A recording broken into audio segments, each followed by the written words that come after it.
Get your films on with the Blurs. Once an idea has taken hold of the brain, it's almost impossible to eradicate. Unpacking movies has never been more spot on, woke, fire, and just plain lit. They are lit all the time. So if you're unsure whether or not to plop down some cash for a film, check out the Blurs. When a man with a 45 meets a man with a rifle, the man with a pistol is a dead man. Brondo's got what plants crave. It's got electrolyte. You really only need to hang mean bastards.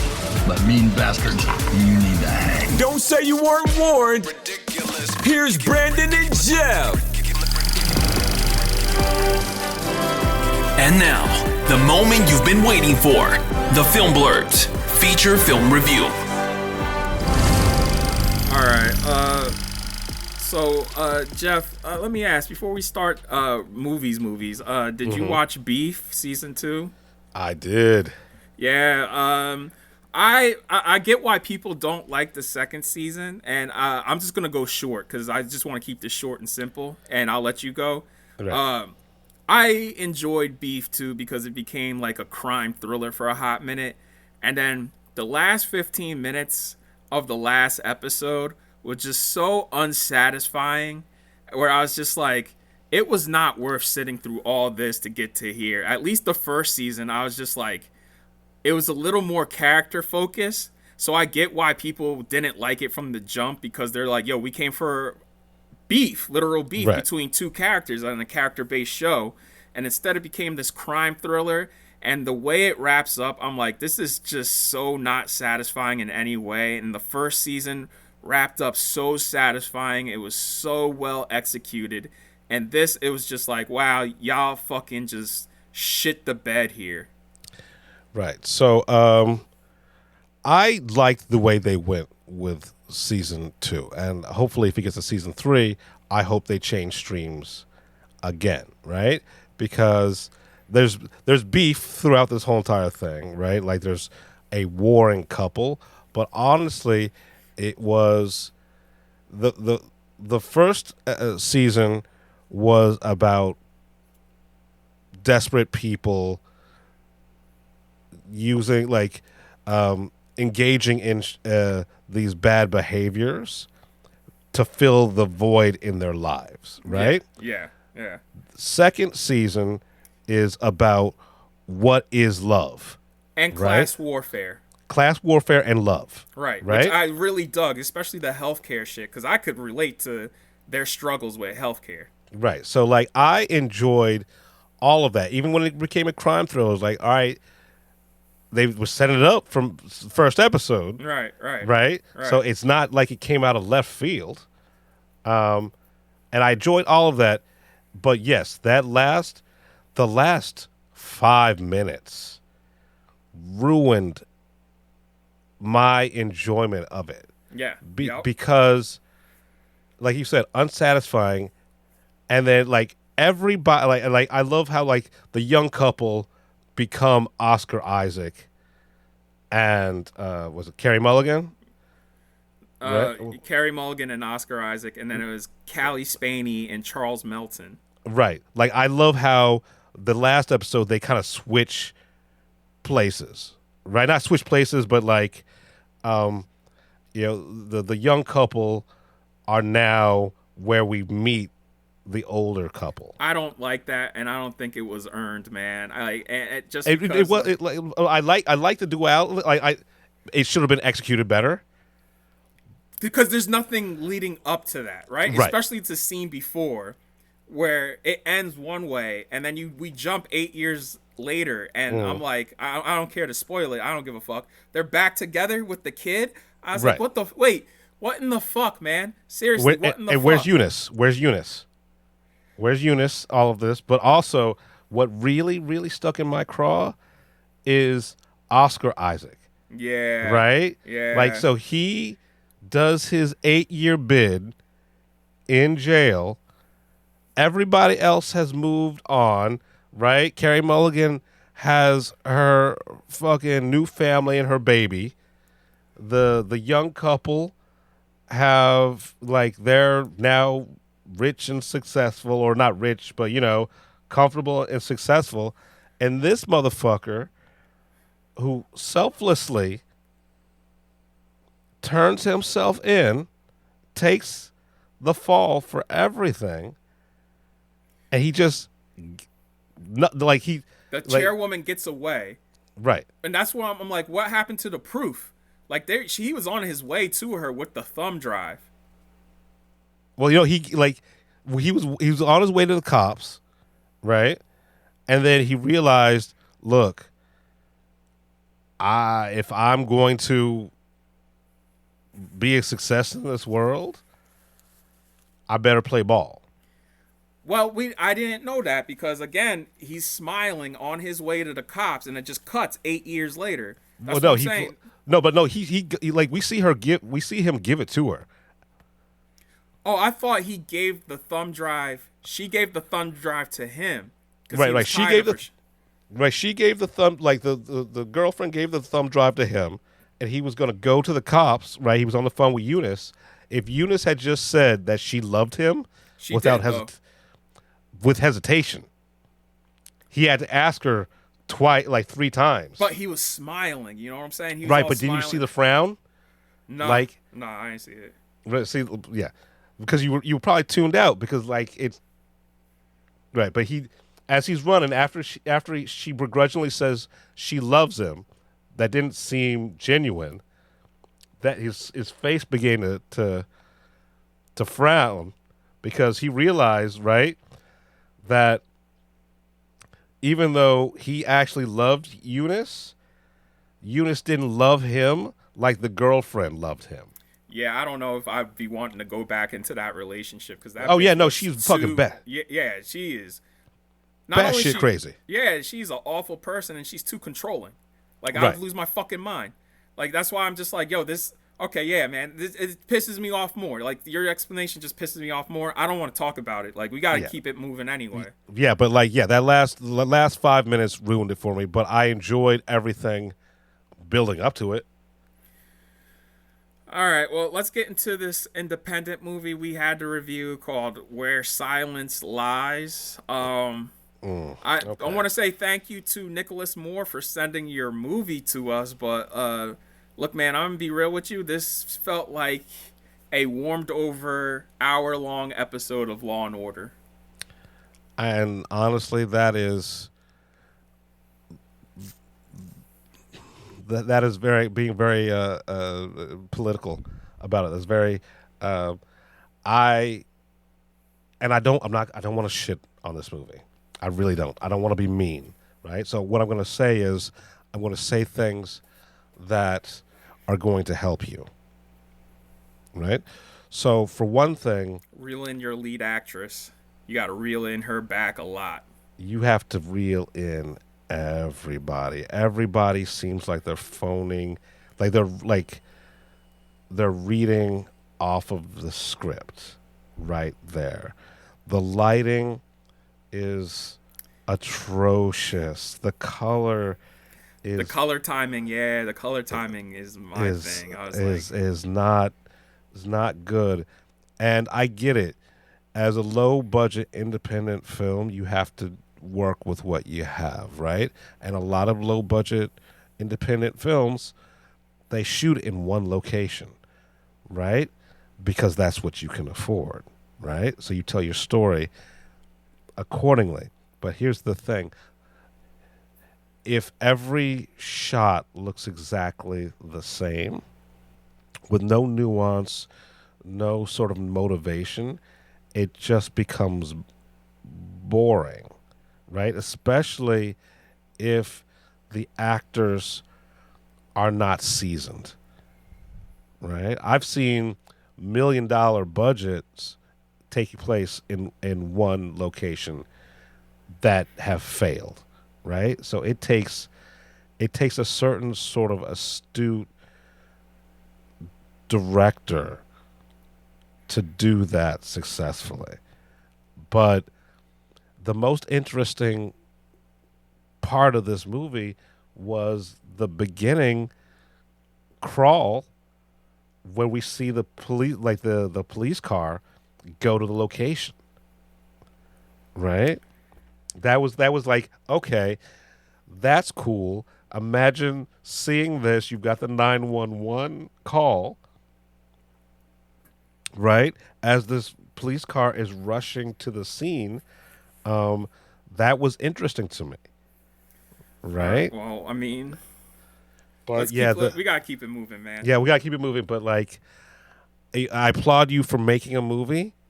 I'm looking forward to you improving on the next one. Real quick, I'm gonna go through the Pizza movie, which was on Hulu, and this is a quote unquote stoner comedy, and stoner humor is just not my thing. Outside of Harold and Kumar and the first Super Troopers, like those are generally funny movies, and I guess Friday's a stoner movie, but like that's about it. Like stoner movies are just juvenile, and that's what I found about this. This was not funny. Everybody was saying how this is so funny and it's a stoner movie classic, and I'm just like, this is just juvenile. I don't like any of these characters, and for a movie that's an hour and a half, it went on fucking long. Yeah, I mean, I haven't watched a Pizza movie yet, but everyone I know who's seen it, they've loved it, but they love stoner movies, right? And so I get it. I get it. If you like this sort of humor, then this is that movie for you. Yeah, and I hate that shit where they're like, "Yo, man, just get high and watch it." I'm like, in my experience, weed makes a bad movie worse. Yeah. I mean, like, I hate the beat. Like, sorry. like, look, sometimes a movie's not for you. Like a genre is not for you. I can't really say anything on it because I haven't watched it yet. I will say, looking forward to Super Troopers 3 in theaters this August. So yeah, well, yeah, right. So on this whole entire comedies on streaming, I saw Balls Up. Jesus.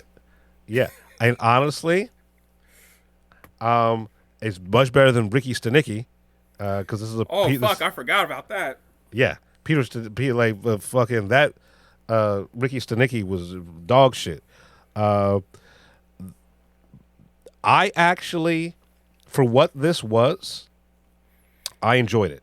Right? It wasn't old school Farley Brothers, but it's as close as we've gotten in a while.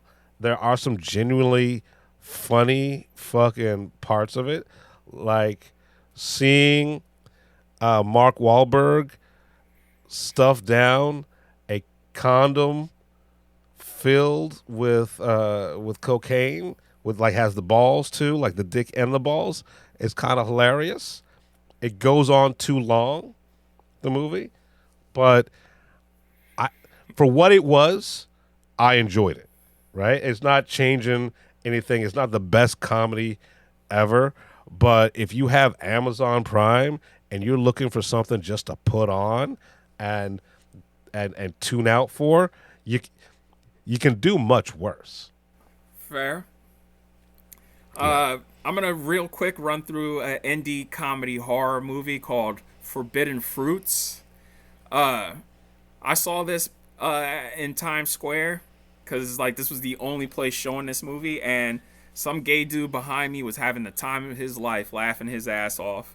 Like the only part I laughed at was the beginning where what's her face? Oh my god, why am I blanking? Lily Reinhart, gorgeous woman. If you know, she's Betty on Riverdale. Yeah, right. The only part I laughed at is at the beginning of the movie. She's sitting in her car and some dude drives up and starts hitting on her, and she's like, "All right," and she goes like this to him, and the dude takes out his dick, starts jerking off, and then she goes like this, like to roll down her window, and she rolls down her window, and she takes her coffee and just throws it on him. And they talk about it later in the movie, like a few scenes later, and she's like, her friend who her employee coworker works with her, and her friend, she goes, "I can't believe you did that," and she goes, "Well, I couldn't let him come," and I was like, that's fucking funny. Like I gotta say, that's fucking funny. But like this movie, it's a wannabe Heathers, and it's not really fucking. It goes on for too long. This is 140 minutes. Like at most, this needed to be 80 minutes. Like it. Right. The joke wears thin. It's about this group of women work in the mall. They're called the Fruits because they all have fruit names. So like apple, cherry, fig, and then Pumpkin eventually joins, and she fucking starts calling them out on their performative feminism, because they're quote unquote witches. You know what I'm saying? Oh. And they work in this mall thing called this store called Free Eden. So like it's making fun of mall culture, it's making fun of performative feminism, but like I don't know, man. It ran long, and the joke got old real quick until it gets gnarly, where the horror part kicks in literally near the end of the movie, and it starts getting gnarly. It's whatever. Yeah. It's whatever. It's based on a play, and I was like, oh well, okay. I saw Lee Cronin's The Mummy in theaters. I didn't hate it. Right? Like, I thought it was going to be a really bad movie. Wow, you're the first person to say that, because every critic I talked to at the MICHEAL screening was like, yo, that movie was dog shit.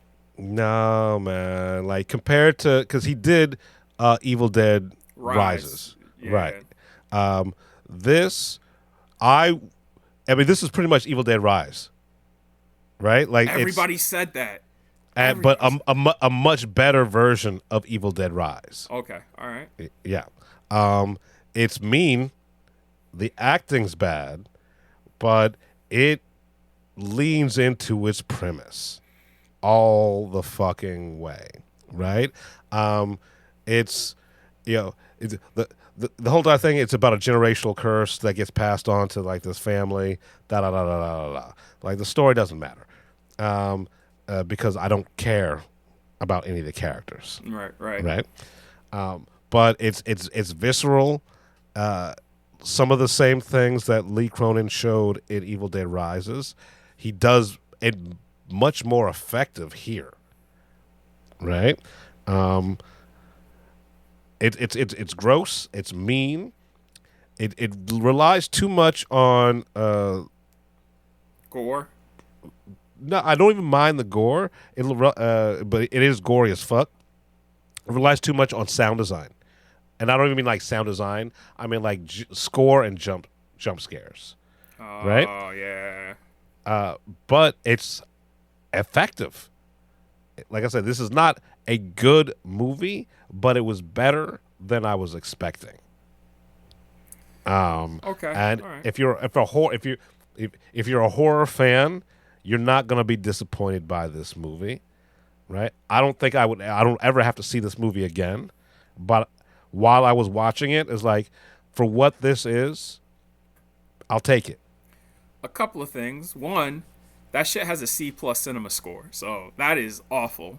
And it bricked over the weekend because it only made $13.5 million. Yeah, I mean, I get it because they put no sort of fucking push behind this. Yeah, like They Will Kill You. Like there's no push behind that either. Right. I was also they also said like it's more of a demon possession movie than it is a mummy movie. Oh yeah, like it's the mummification is a means to keep the demon at bay, right? Because they're not really mummifying them; they're just wrapping the possessed person in bandages that have the spell on it to keep the demon at bay. Okay. All right. They said that a lot of the characters make Bush League decisions like it was just stupid and it made you angry the whole movie, where you're just like, why the fuck would you do that? But I was not expecting any sort of intelligence in this, right? I went in knowing this is a dumb horror movie. See that, and that's what kills like any horror movie for me, is when a character makes dumbass decisions that you wouldn't make, because I have to buy into it. And sometimes I just can't buy into just sheer stupidity. I'm not the sharpest tool in the shed, but even I'm just like, I wouldn't do that. You know what I mean? And that kills it when nobody has like a smidge of common sense. And I get that, but that only pisses me off in movies that I think are good. Okay. Right? Well, All right. And like in a horror movie that I think should be good, and they make stupid decisions, like why did you do that? But in this movie, it's like, yeah, this whole entire fucking thing is dumb. So of course you're gonna make a dumb decision. All right. Well, look, real quick, I'm gonna get into Orangutan. It's the new Disneynature film that they sent me, narrated by Josh Gad. This is probably the most entertaining of these Disneynature documentaries. You know what I mean? Like, yo, listen, none of this is ever touching Blue Planet or Planet Earth. Planet Earth, I remember we all watched that together during lockdown. There's like 3 Planet Earths, and like, the lizard versus the snake will never get old. Like, we were all rooting for that lizard. Like, go, man, go, go, go, go. I love that shit. Those snakes, there's like 8 snakes trying to get that lizard. Yeah, I mean, I love a nature documentary, but sometimes you put them on just to go to sleep. This is it. This is nice. This is nice. It's cuddly. You're watching orangutans be orangutans. I learned a lot about orangutans I did not know, and I enjoyed it. You know what I mean? Like, that's all I got. Like, it's a nice Disneynature documentary. It'll be on Disney Plus on Thursday. You know what I mean? Cool. There's worse things to watch. That's all I gotta say. Much worse. I'm gonna go into David Lowery's new movie called Mother Mary. I saw this a few weeks ago. It played in limited release over the weekend and killed it, which I'm surprised because this movie's not at all accessible. I can understand why A24 kept pushing this. This is a hard movie to sell. Anne Hathaway is a pop star. She's in the middle of a crisis, and she flees to the home of her former fashion designer, played by Michaela Cole. She's in the middle of preparing a show, and she shows up on her doorstep, and she's like, yo, bitch, why are you here? You're bothering me at the most important time in my life. And these two have history. You get that history, as well as, hey, something might be also haunting them both. It's very surreal at points. Top-notch acting. This might be the best acting I've seen from Michaela Cole. She kills it in this. And Hathaway kills it. It is a two-hander between them. Look, this ain't gonna be for everybody. This is a surreal art film. That's all I'm gonna say. Like, listen, I enjoyed it. I really did. But I also never have to watch this again. Gotcha. Look, I will never not watch a David Lowery film because that dude has put out some absolute bangers. Like, I still watch The Green Knight today. Like, that's still one of my favorite fucking movies, man. But like, yeah, this is not accessible. I'm surprised A24 put this out because now this is back to old A24. You know what I'm saying? Where they used to put out like weird movies. This feels like a Neon movie.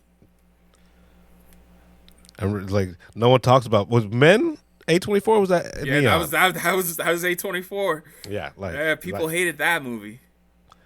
Look, it was interesting. Yo, listen, yeah, man, I am glad I saw this in the theater too because the sound mix is, that shit is incredible. But listen, if you want to see something that's off the beaten path, go see this. This is well worth your time. Like, I enjoyed it. Not for the masses, though. So, like, I can see why A24 is not really pushing it. Because they know they're not going to make money off this motherfucker. Right. It's been delayed for 2 years. Listen, everybody who's seen it enjoyed it, man, to some degree. So, it's kind of disappointing that they're treating it the way they are. Well, I mean, it'll find second life on DVD and streaming. So let's get into our I'm going to get into a really brief spoiler-free review because I was always going to keep this brief and but like just because Michael Antoine Fuqua, I can't even say that. Michael Graham King, I'll say that. Graham King's Michael, because this does feel like Bohemian Rhapsody. It's edited like Bohemian Rhapsody. The way scenes are edited in this movie, it was driving me nuts. I'm like, God damn, y'all. You can feel. By the way, once the credits start, and you see all the Jacksons who executive produced this shit, I'm just like, that explains so much because I told you. You feel Antoine Fuqua is under a pillow, dog. Like, they are smothering Antoine Fuqua. There is nothing special about this. And the script is by John Logan. That's what makes me angry. It says screenplay by John Logan. I'm like, this feels like somebody is speed running through a Wikipedia article.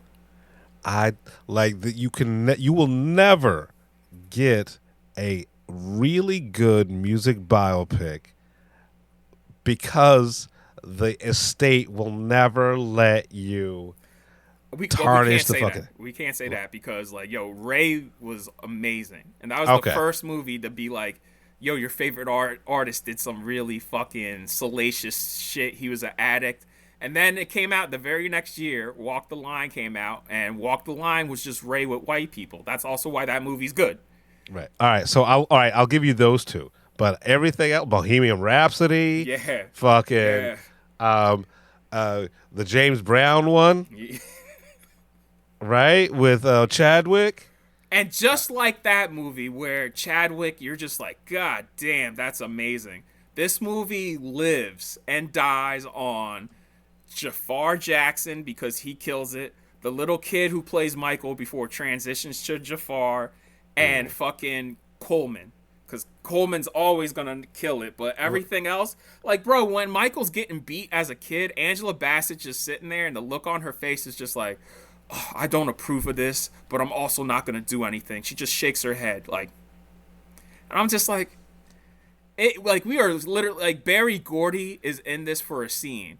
Lorenz Tate as Barry Gordy in one scene. I'm like, fuck, we are speed running through this movie. This movie's 2 hours and 7 minutes, and we are literally just running through this. Like, I'm telling you, the performances are electric, and the actual music, because obviously, like, when they're doing the music, but, like, there's just no rhyme or reason or meaning behind any of the fucking scenes.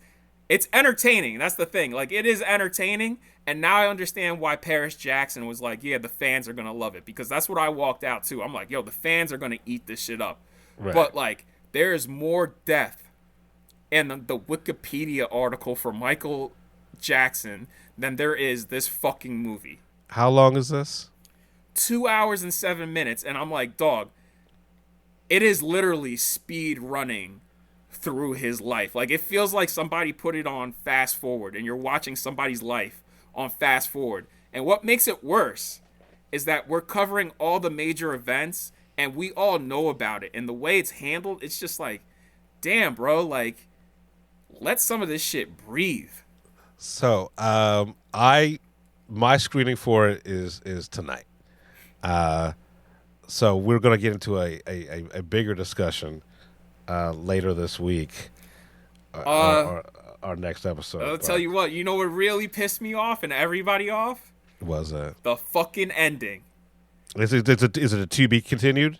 Nigga, the title card comes up and it says, his story continues with a 3-dot ellipsis and then cut to credits. I was like, get the fuck out of here. We knew it was going to be 2 parts. We knew it. He performs bad, and as soon as he performs bad and puts his hand over his face like this, cuts to the title card. His story continues. I wanted to... Yo, I wish I had a fucking can of tomatoes to throw at that fucking screen. I was like, I can't wait. Fuck you. I can't wait to see this movie because I know.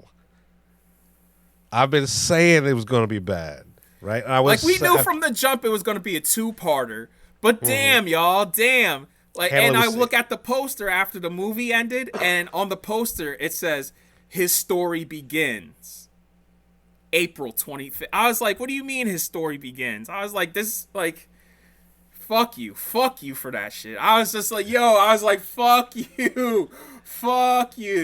And the fact that this was like Antoine Fuqua's dream project, and the fact, like, and I know, I felt it in my bones that the family was not gonna let him do anything interesting or tell the story the way it should have been told. Yo, Dog, Mike Myers is in this. I'm like, why the fuck is Mike Myers in one scene of this movie? I was talking to Christian Harloff afterwards because Christian loves Bohemian Rhapsody, and he was just like, yeah, man, he was in Bohemian Rhapsody too. I was like, what do you mean? And I was like, he was in Bohemian Rhapsody doing almost the same exact thing for a scene. I was like, was he really? He's like, yeah, you don't remember that? I was like, nigga, I've seen that movie once, and the only other thing I've seen from that movie is clips on social media because people were fucking shitting on the editing of that movie. And that movie, because there's one scene where I'm like, yo, the editing and blocking is insane.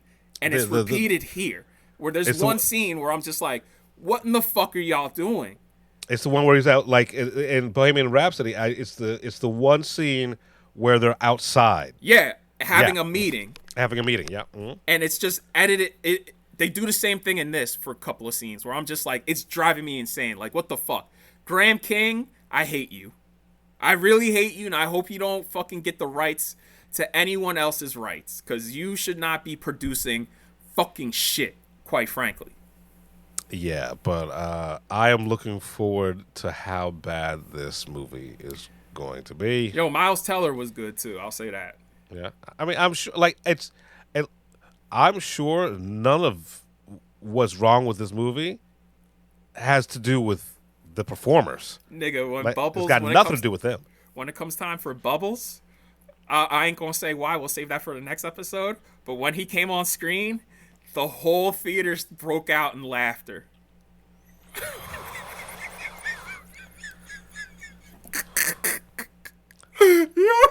Yo, Antoine. Yo, I'm gonna fucking Jackie Brown. I'm gonna Jackie Brown this. Anton Fuqua, what happened to you, baby? Your ass used to be beautiful. I'll be real, dog. I'm gonna be real with you. I am very excited to see Michael Parsons. Oh. If you thought the Begins was bad, wait till you get to the Continues. Like, this is going to make so much money because niggas gonna be walking out of this and being so pleased and so entertained. You know what I'm saying?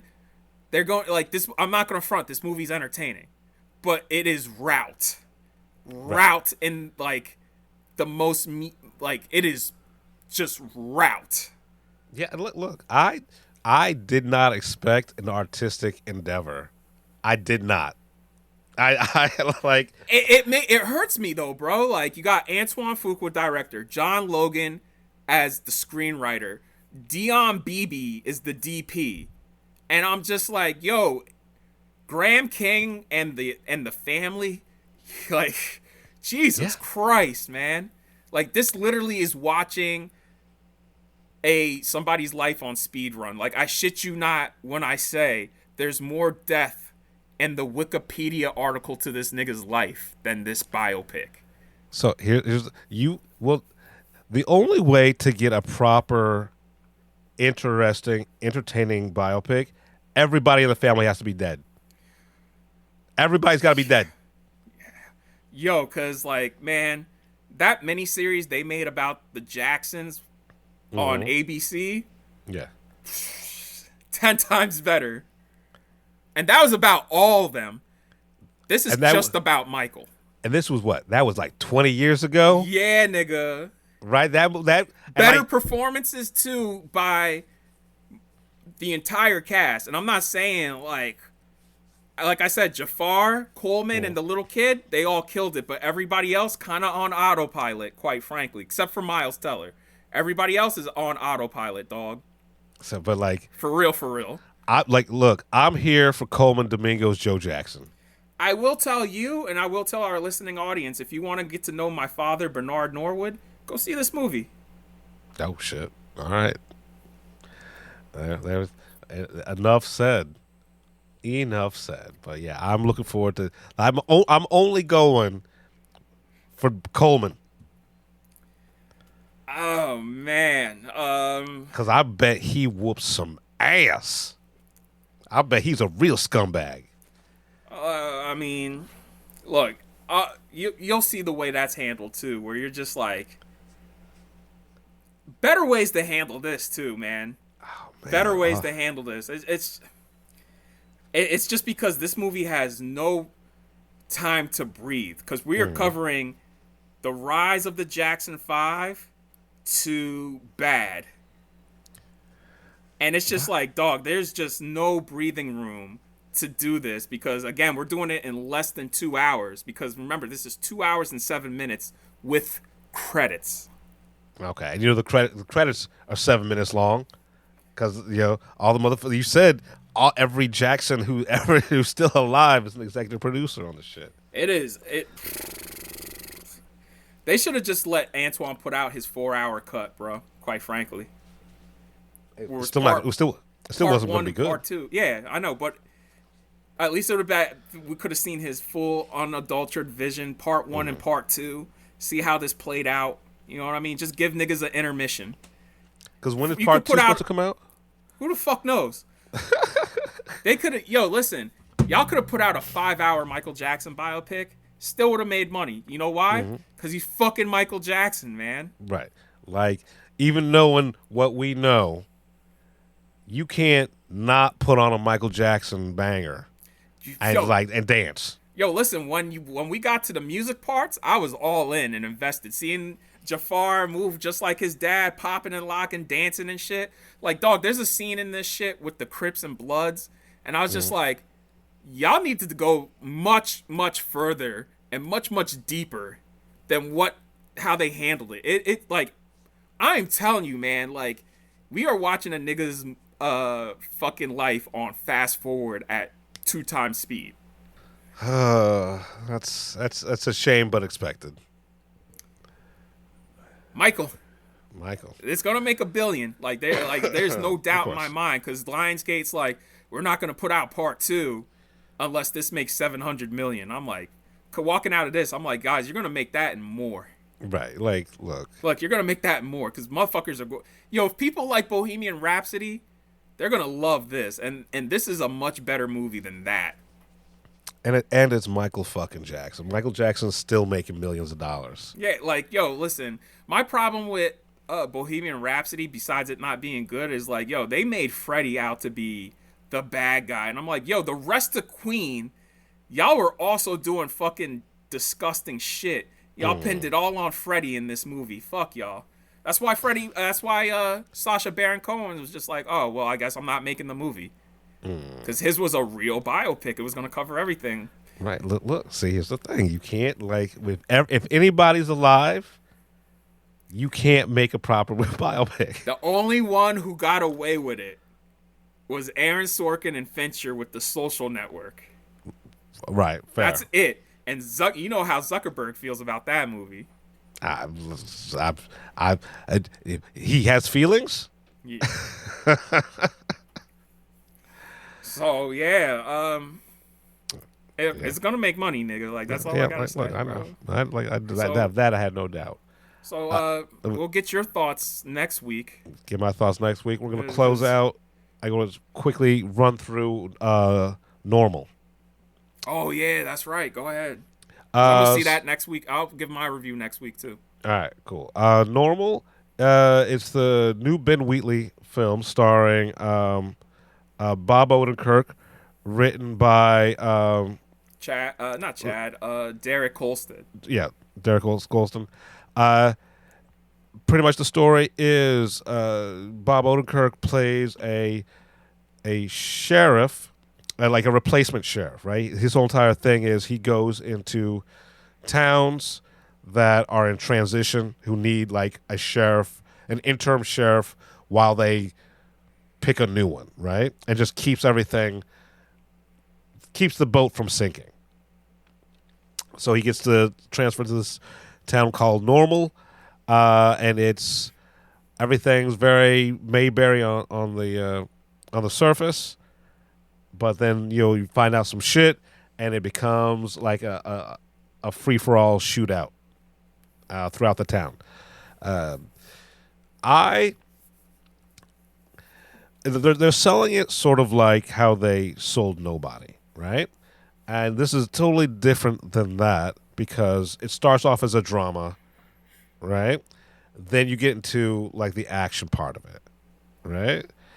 It's. I mean, I've been saying this to people. It's much better than Free Fire. Right? It is a larger scale version of Free Fire. If you know, Free Fire is Ben Wheatley's shootout movie that takes place in like a warehouse.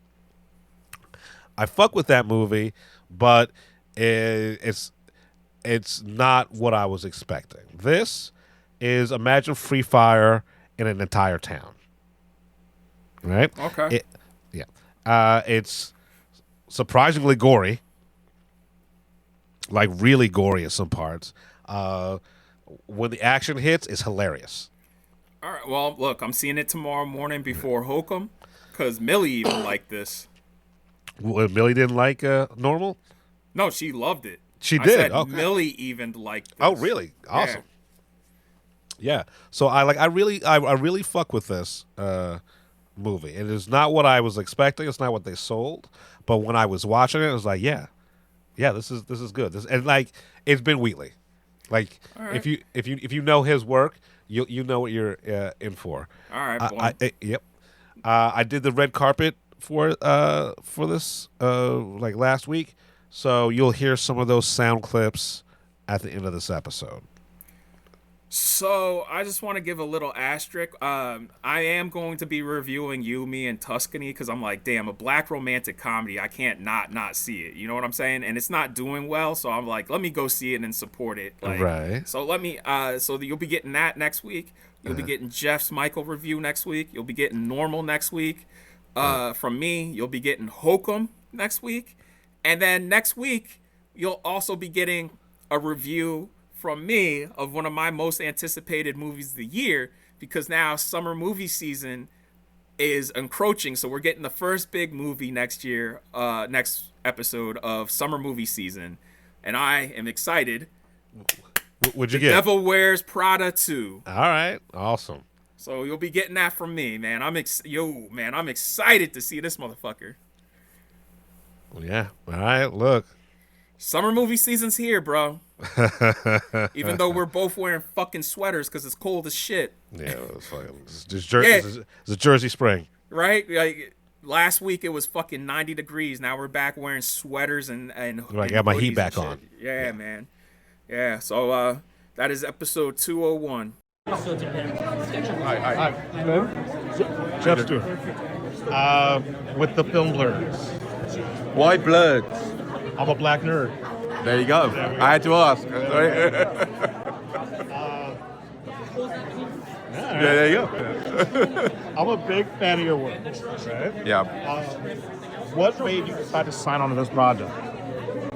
Well, it's, I got sent it by my agent, and this script turns up with Derek Kolstad and Bob Odenkirk written on it. That was it. I mean, I just went, oh, fuck, I have to do this. Okay. I just hope it's good. And but it was, obviously, What were some like the challenges, right? Like, did you run into any challenges making this? Yeah, I mean, there's a major challenge, which is the physical stuff of the snowstorm. So that was, apart from the getting the performances right and all that stuff, but just off the page, it's going, oh God, that's hard to get right. How was it working with Bob, right? Because he comes from a comedy background. Was there any improv, or was he just like? Yeah, there was improv, but there was a lot of working on the script and a lot of scrutinizing the script. But then I've done a lot of comedy as well and worked in comedy, so none of that was a shock or a surprise, but it was, he was kind of actually quite comfortable. Okay. Wow. So what can the audience expect from someone like these bigger set pieces? Like what kind of action are we talking? Just basic, it's kind of relentless action that is also mostly practical. So one of the big things of this was trying to make it as much in camera as we could. And then Bob's doing all his own stunts, and we blow a load of shit up. So. We can't wait. Thank you so much. You'll have a good time. Hi, Bob. Jeff Stewart from the Film Blurs. All right. Huge fan. Thank you. I've been following you since Mr. Show. Yeah. So, how is it moving from a comedy background to drama, and now you're an action star. Yeah. Do you find it difficult navigating the that? hardest thing was going from pure comedy into drama, into Better Call Saul. That was the hardest thing. Moving from Better Call Saul into this was fun. It was challenging, but it was more fun. I just had to learn how to fight. But I did. I practiced and I learned. I took training for years. So don't run into a dark alley. Gotcha. But it was just get darker and darker, yeah. And but it was the journey from Mr. Show into Better Call Saul. That was the tough one. So you're listed as a writer on here. Yeah, well, I help with the story on the movie Normal. I help with the first act. The first act is kind of a mystery suspense story, and then it becomes a full-blown action film about 35 minutes in. And from that point on, it's all action. And that's all Derek's world. We're the Film Blurs. I'm Brandon Norwood, and I'm the motherfucking protagonist. I'm the protagonist. I'm Jeff Stewart, a.k.a. He Who Remains. Don't come at us. It's just fucking movies. You've been listening to the Film Blurs podcast. Man, I just love what you guys do, man. I never miss an episode. It's the best. It's my favorite podcast. Follow Jeff on IG on MindFireXL and Brandon on Twitter at BJN Tweets.